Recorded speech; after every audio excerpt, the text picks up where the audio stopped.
Yeah, that's one I like to call the Blankman Collection. That's KC and the Sunshine Band with Get Down Tonight because, well, you're blaring that out of your car speakers all the time. I do, absolutely. KC and the Sunshine Band's greatest hits. Yes, it's probably my favorite album.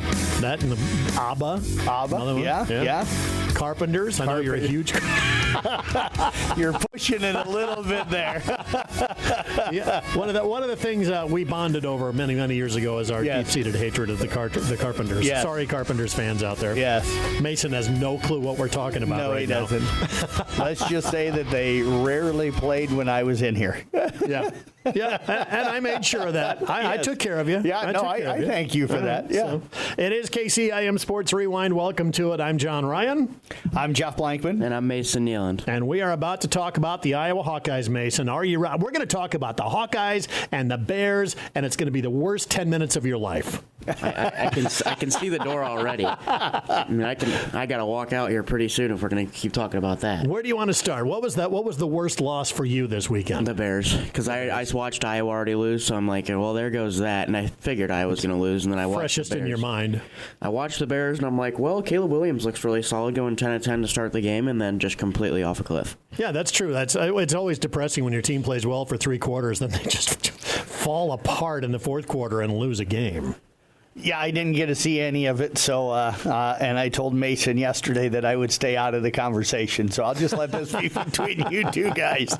It was. I love the way JJ played in the last part. I mean, he showed some guts. Yes. You got to admit that they've been waiting for that kind of quarterback play for a long time, and they got it. The run play at the end for the touchdown. Great play call, but when is the last time a Vikings quarterback intentionally ran and not run for his life out of the backfield? And that just took the Bears by surprise. What do you think sparked that, John?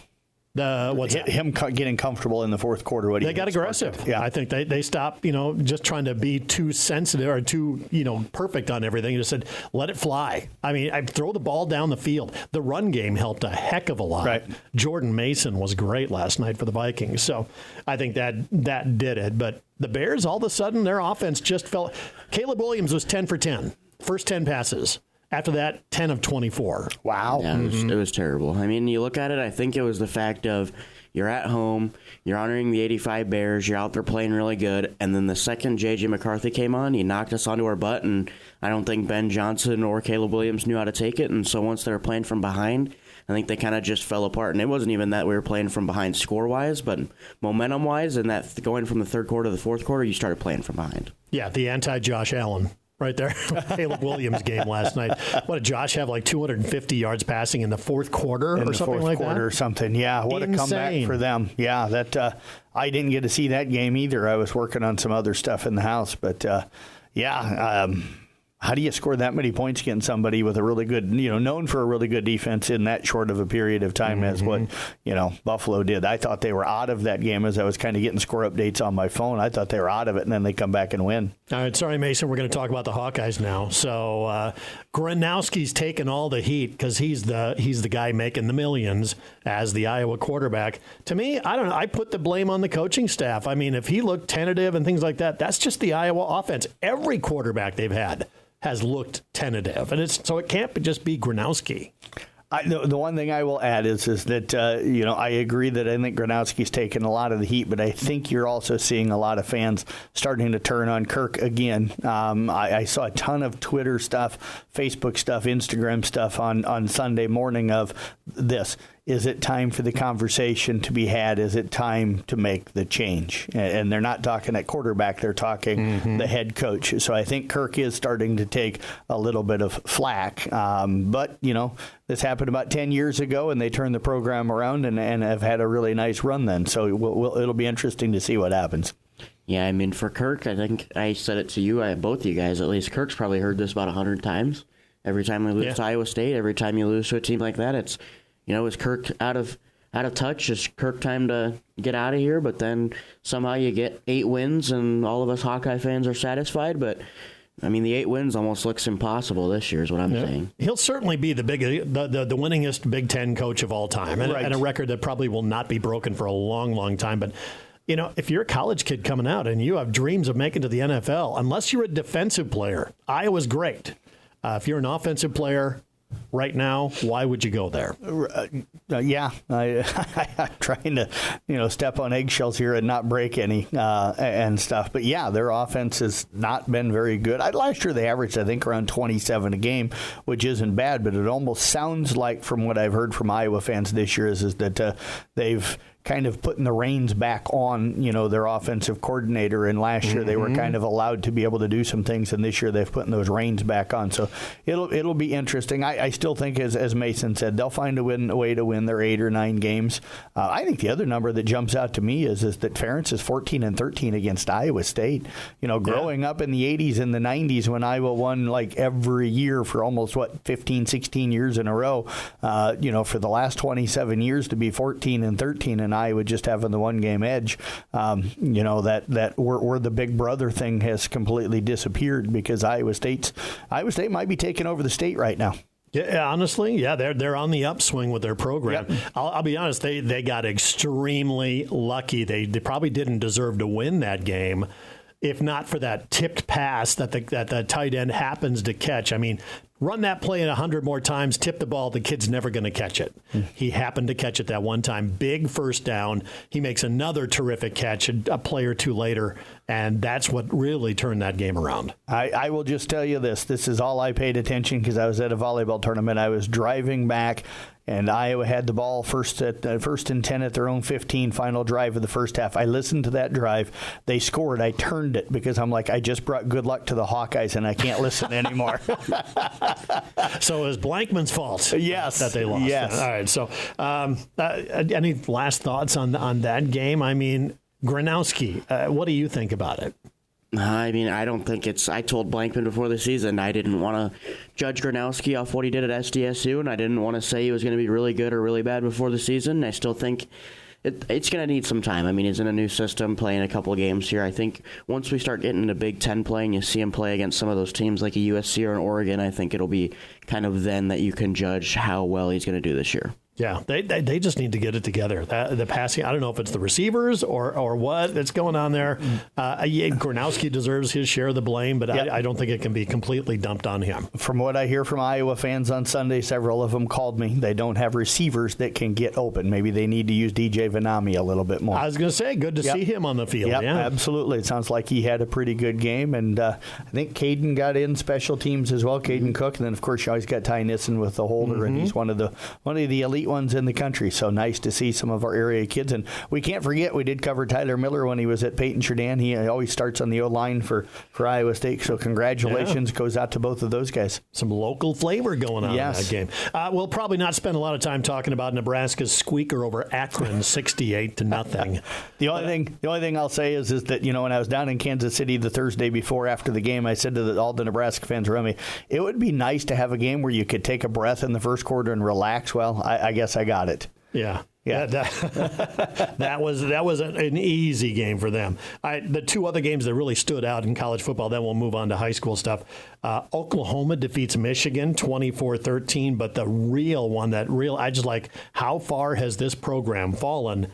UNLV over UCLA 30-23. Yeah. How far has UCLA fallen? And the fall may not be over yet. That's the scary thing. This is one of the biggest universities in the country. They should have an exorbitant amount of NIL to spend. Yeah, they do. I just don't know if they're putting it in the right place right now. Yeah. So, maybe it's keeping their stadium glued together or something. I don't know, but that was absolutely horrendous. Yeah. I was like, when does UCLA get beat by UNLV? You look at this week though, and Troy was leading Clemson until late in the ball game, and a lot of power programs.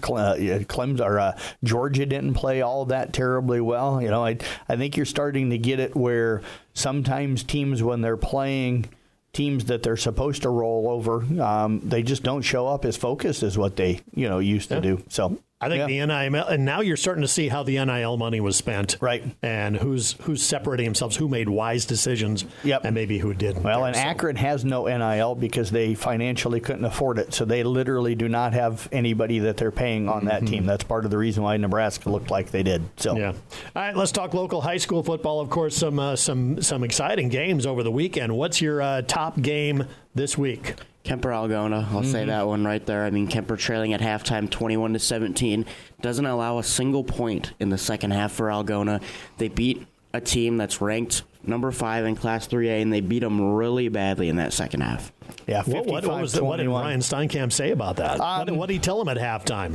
I think it sounds like they came out more physical in the second half and kind of took the physicality to Algona, and that's something that at times Kemper has struggled with. In the past is that smack the opponent in the mouth thing, and they just dominated that game up front and got some big plays. And I know Alford had an interception that he returned for a touchdown, and he wasn't going to be not denied. Ran through some tackles. So I think the physicality that they played with in the second half was probably the difference from what I understand in that game. Got a little wake-up call in the first half. A little bit, yeah. Made some nice adjustments defensively. It sounded like even though they gave up 21 in the first half, they felt like they were in position to make plays, just didn't make them, and then in the second half they did. Yeah, I always go back to Dennis McCartan. He said, great halftime adjustments, because we didn't make any adjustments. Right. Yeah. We just said play better. Yes. In the second half. Yeah. Got their attention and said, you know what, you guys need to wake up a little bit. And that's what they did. So Kemper rolls on to a 55-21 win. Yeah, speaking of, Danny got a chance to talk to him. He's working over at Arweva now, so he was running gate over at the Arweva-Glidden game on Friday night. So it was fun getting a chance to catch up with Danny for a moment. Still waiting for you to get behind the mic, Danny. We're still waiting. We're going to get him on someday. We will. He would be really good. Yeah, he would. What else? What are the bigger headlines out of the week? I think Arweva rallying back to beat Glidden Ralston. Glidden kind of dominated the first half and led it 14-0. Had a couple of big pass plays that turned into touchdowns. One was a touchdown and the other turned into a touchdown. But Arweva comes back, gets 15 in the second half, and scores with, I think it was 2:01 remaining as Wyatt Regaler on a fourth down play rolled to his left and then cut it back to the right side and found the sideline and scored it, and then they went for 2 and got it. You look at what Weston Toft did. There was a play in the first half where they gave up an interception, and it looked like Landon Rohrbeck was going to take it to the house, and Toft sprinted down and caught him inside the 5, and then they held him on downs. And I think that was a huge play for Arweva defensively. Toft made the tackle on second down and on the fourth down play. And then if you're Glidden Ralston, God, the penalties. I know Arweva had some too, but Glidden Ralston just had some back-breaking penalties in that game. They opened the second half taking the kickoff back for a touchdown. It gets called back from a block in the back that was 20, 25 yards behind the play that didn't even need to be made. And even Austin Stoke, the head coach for Arweva, kind of said in the postgame, when I was chatting with him, that if they go up 21-0, that it's probably a different outcome in that football game. I don't know if Arweva can come back from down 21-0 with Glidden having all that momentum. So, wow, that's a killer right there. Yep. So teams that are 2-0, Kemper and Audubon. Kemper and Audubon are 2-0. Yep. IK Manning suffered their first loss, losing to St. Albert. And I know you talked with Coach McCarville this morning. Just too many big plays, though, it sounds. Too many big plays for St. Albert, and he thinks that the tackling needs to be improved there. But he says that this week should probably be different for him, and he expects it should be different for him. South Central Calhoun just struggled. I know I talked to some of the coaches up at the volleyball tournament Saturday in Rockwell City. They just were not happy with the performance on Friday night as they fell to Ridgeview 28-6. ESAC, I think, was really happy. Maybe not as happy in the fourth quarter as Altarelia made a little bit of a run at them, but I think Coach McCullough was pretty excited with that 25-15 win as they moved to 1-1. Yeah, I mean, looking at it, it was 25-0 going into that fourth quarter. Giving up 15, probably not the biggest thing that they wanted to see, but to go up 25-0 and get their first win there, that's big for Coach McCullough in that program. And wildest game of the week might have been Cam at Coon Rapids Bear. Yeah, high-scoring affair. Coon tried to rally back in that one. And it seemed like every time they'd get down by a score, Cam would score again and go right back up by 2 scores, and then Coon would try and answer and stuff. Is just not able to get over the hump, so they fall to 1-1. That district should be really interesting. I think Audubon, and we'll find out for sure when they play Arweva this weekend, but Audubon appears to be the team as they go go down and hammer on Griswold 76-8. They've had 12 offensive possessions this year. All 12 have been touchdowns. They haven't punted once. They've scored 3 touchdowns defensively, several with their special teams as well this year. But Audubon seems to be the team to beat in that district. But you got Arweva, Glidden, Cam, and Kuhn all seem to be fighting kind of for that 2 through 5, and they all look like, at least on paper right now, that they're really even ball clubs. So it'll be interesting to see how that plays out. And I was actually talking with Sean Burks before the show about that today, and stuff this morning. But yeah, and then our other team, of course, Carroll Falls. Before we get to Carroll, Audubon. What did they score? Like 150 points through the first couple games? Pretty much, yeah. I'm trying to remember the score. I don't remember the first. They had 64 in week 1. Yep, and 76. So that'd be about 130 points, 120 points, yeah. That is crazy. They could be setting some scoring records this year. I don't know what records are. Maybe school records, possibly. Right, yeah. I'm sure there's been other programs, 8-man programs especially, that put up some monster numbers, but Audubon is just dominated. And if I remember correctly, Aiden Kiergaard averaged 27.3 yards per carry, I think, this week for them. Wow. Pretty close, yeah. I'd say so. Yeah, I think it was 27.3 or 29.3 or something like that per carry. That's not per passing attempt. That's per carry. Wow. All right, Yeah. let's move on to the Carroll game. 0-2 on the year. How surprising is that? Not surprising in this. I think Carroll's a really good team, and I think they're going to win some games. I still think they win that district. I do. Harlan struggling early in the year. I think Carroll's the team to beat now in that district. But you looked at their non-district schedule, and it was loaded. Pretty much everybody was either a district champion or a team that made the Dome a year ago, which means they were probably a district champion as well. So their early schedule was really, really strong, but I think that'll have them prepared for that district run. Mason? Yeah, I mean, I look at Carroll's district, and everyone in that district's either 1-1 or 0-2, and you looked at Harlan, everyone said Harlan was going to run away with the district. They're number 1 in this district, and they go on and they go 0-2. So you look at both teams there, and you're like, how can Harlan run away with the district and Carroll be so far behind if both of them are 0-2? And it looks like, I'm going to say this, in my opinion, Carroll's probably played stronger competition so far throughout the season. And you look at, they lose to Spencer 27-19. Humboldt handled Spencer, I think, 33-12 or something in week 1. So, Humboldt not going to be any different than what they saw. Guess who's coming to town next week? It's Humboldt. So the schedule does not get any easier for the Tigers there. But any sense of panic right now from? I don't think so. No. In talking with Coach Rowetter Saturday morning, they're just going to continue to go about doing their business. I think they knew that they were going to be challenged, and this first part of the schedule was going to be really rough. I think they're disappointed to be 0-2. I think they felt like the Gilbert game was a game that they should have won. I think they probably felt like they left some things out there against Spencer. But no, I don't think there's any panic with this group. I don't think that senior group will allow it. Yeah, there's that was, again, 0-2 start for Carroll High on that one, and it's facing Humboldt this coming week at home. Other scores that got my attention, you mentioned it before, Mason. Glenwood knocking off Harlan 17-12, and Atlantic dominating Denison 30-8. Atlantic has not been good the last 10 years. Yeah, their program's starting to come back on. You can see some improvement out of them last year, and I think that they're going to be, I think they'll have a shot at making the postseason this year. So I do. I think they can get into the playoffs this season. So. When's the last time Harlan and Denison both lost in the same week? Probably been a while. Yeah, it's been a while. And maybe in the last few years, but historically speaking, those two have been very, very strong. Oh, yeah. When I grew up in the 80s, the Harlan-Denison matchup a lot of times was for a conference championship back then, and stuff, and it was two teams ranked, a lot of times two teams ranked in the top 5 or top 10, so that was always one of the biggest matchups in the entire state. Yeah, I remember driving back from some games, our games would be over with, and the Denison-Harlan game would be still on, and you tuned in because it's like, wow, it's going right down to the wire. Yeah, those were some great teams back in the days, absolutely. All right, so again, that is the football week 2. We get set for week 3, but we got to deal with our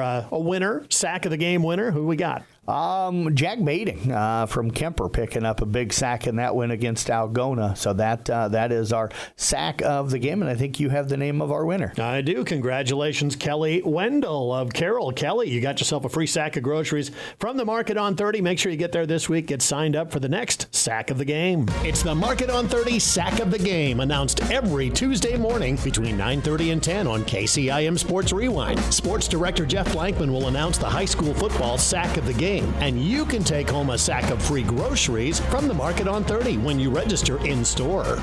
Well, we're going to talk about high school volleyball, and we'll get our Rewind trivia question of the week coming up next. You're listening to KCIM Sports Rewind, brought to you by St. Anthony Rehabilitation Services.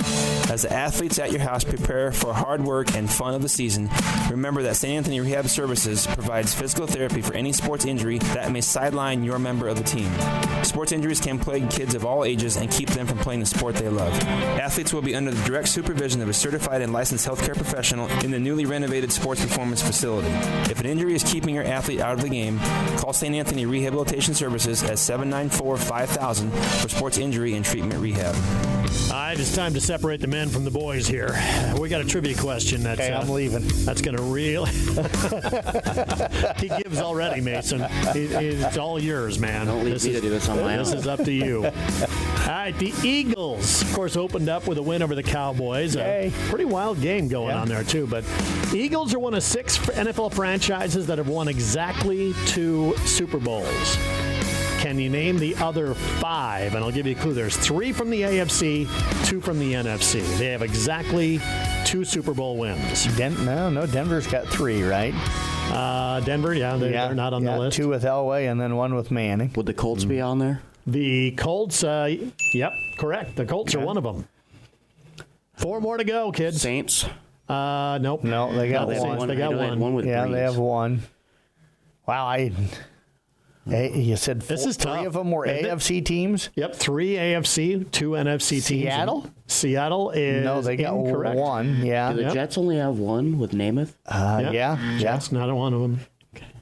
No, Dolphins have just a 1, right?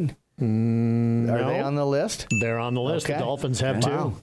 So Wow. you got the what was it? The Colts and the Dolphins. Yeah, Colts and the Dolphins so far. Rams probably are 1 now Rams that are you another just one, said 'cause I them. just gave it away. Yeah. Yeah. 1 AFC, 1 NFC team, and we're talking the AFC East, and they were just involved with maybe the game of the century. Not Buffalo. They Jets. No, not the Not Jets. the Jets. No, they played Buffalo. All Baltimore, Ravens. yeah. The Ravens. They've Yeah, won they both won. of them under John They Halbert, won yeah. 2, and the other one pains me to say because man, they were like the worst team in NFL history at one point, and they wore those awful, ugly uniforms Bay? for years. The Tampa Bay Yeah. Buccaneers. Yeah, they won the one under John Gruden, and then they won here a one few with- years ago with Tom Brady at Arians. quarterback, yeah. Yeah, so there you have it. It's the Ravens, Dolphins, Colts, Rams, and Buccaneers. I'm They glad joined you the helped Eagles. because we might have waited until after 10 o'clock trying to come. I might just have to start running through all the NFL teams. You don't like the old creamsicle jerseys? Oh, no, I hated those things. those I things were loved the those worst. things. Those things helmets ever. were the I best. like the creamsicle jerseys. Not me. Not a fan. All right, so high school volleyball, what's going on there? Lots of injuries. You hate to talk about those things right now, but we've It's got not some, something we generally talk about in volleyball. It's not, but we've had just so many of them here in this last week. Brianna Whitrock going down at Kemper, probably going to be out for a little while. We wish her the best of luck. Kalia Minahan injured over at Peyton Sherdan, and she goes, I know I talked with her last night. She goes in for surgery. Grace Carroll went down with an injury as well for IKM Manning. She's going in to get looked at today, and I know I'm forgetting somebody. And none off the top of my head. Yeah, and that one may, and then of course we've had some football injuries as well. And stuff. But volleyball-wise, I think if you're Audubon and South Central Calhoun, you both went 4-2 at your tournament up at Rockwell City this weekend. I think South Central got off to a really slow start. I know in talking with Coach Schleichman, I think you had the interview with her that maybe an early morning for them. Yeah, I mean, it was their first tournament of the year where they host, and she says that usually they get off to a slow start, but she says that eventually they got into it, they got into the swing of things, and they think that now from tournaments going forward, it won't be that they get off to a slow start, but will come out right out of the gate. And for Audubon, got off to kind of a fast start, had a little bump in the middle, dropped a match to Manson Northwest Webster, who won it, and then ended up losing a tight one to South Central Calhoun. But both of those teams going 4-2, and I think you've got to really like the way those teams are playing right now.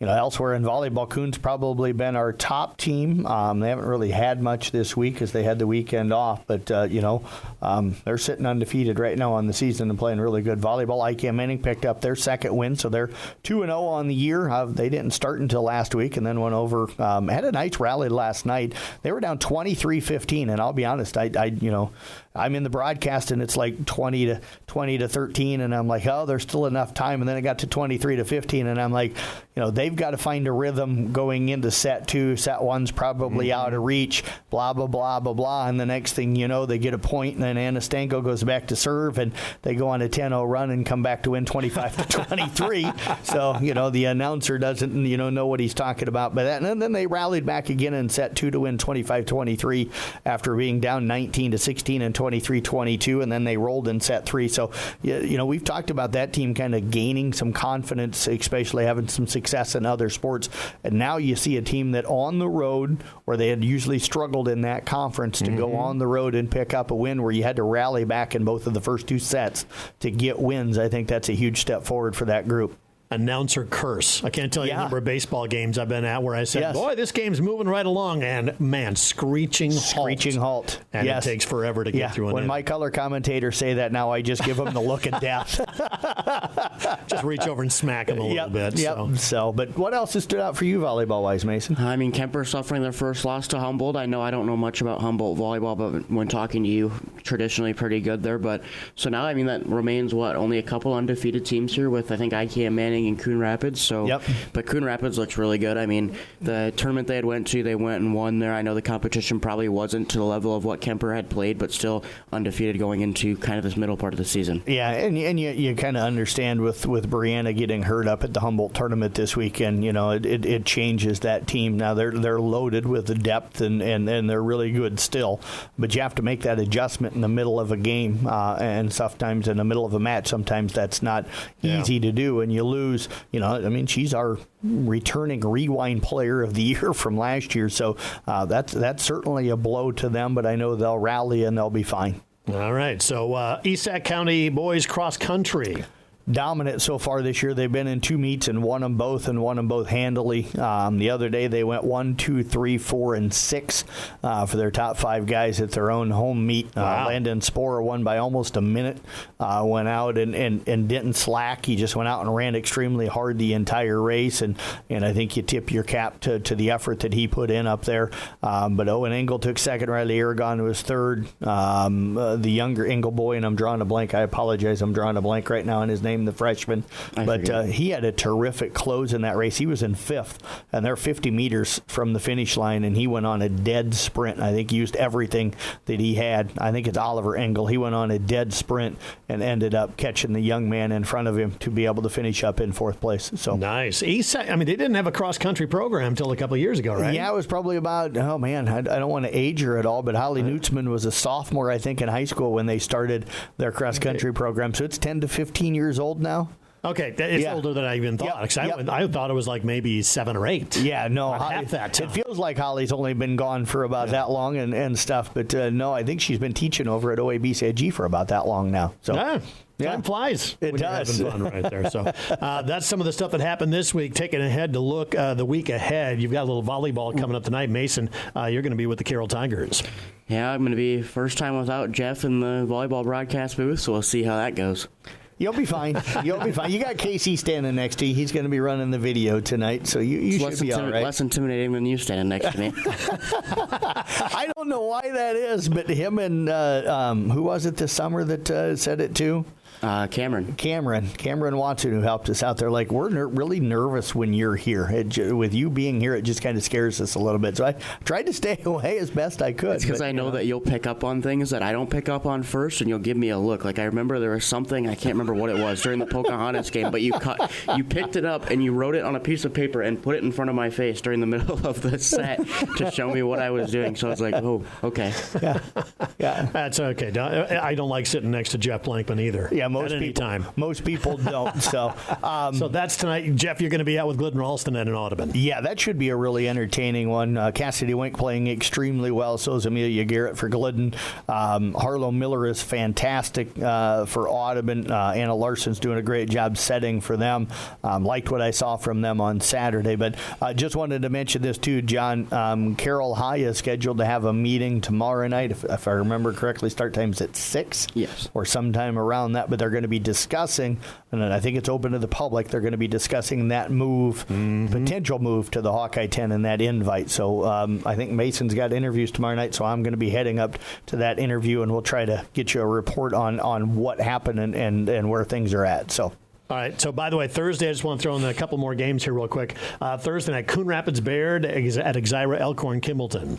That should be a good one. I've had a lot of people say that's for the Rolling Valley Conference Championship. Even heard from some Booyer Valley people last night that were at the Ike and Manning game that they think that the Exira Coon game on Thursday night is going to be for the conference title. So. And then, of course, Friday Night Football, not to mention Alta Really at South Central Calhoun. That game will be broadcast as well. But Friday Night Football, Week 3, Humboldt at Carroll, Kemper at Shenandoah.